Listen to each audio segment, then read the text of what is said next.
Hi everyone, as you may know, you can tile multiple charts onto one page tab in Optuma. So for example, you could have a daily tiled next to a weekly, or depending on your screen size, you can have 4 or 8 charts and save that as a page layout. But one tip to get them all equally sized without having to manually drag the edges of the chart is to use the cloning feature and the smart tiling. So in this chart here, of the XJO, I'm just going to right click on the background, go to the running man, clone chart, and that's going to copy everything that's on the original. So if I had any tools or indicators, the same time frame, everything like that, this is now floating on top.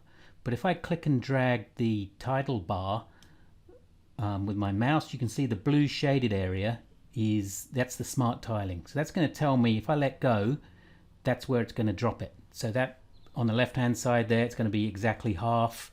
If I drag it down to the bottom half, then it's going to tile below, and also if I drag it over to the right, that's now 1/3. So it goes from a half, 1/3, and even if I keep going, 1/4.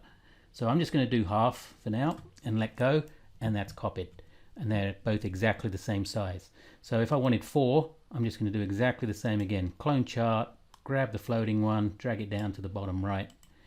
And on the left hand side, same thing, like that. And we can change the time frames and different chart types, and also save it as a page layout so that you can open all charts with that 4 chart layout. Thanks very much. Any questions, please let us know.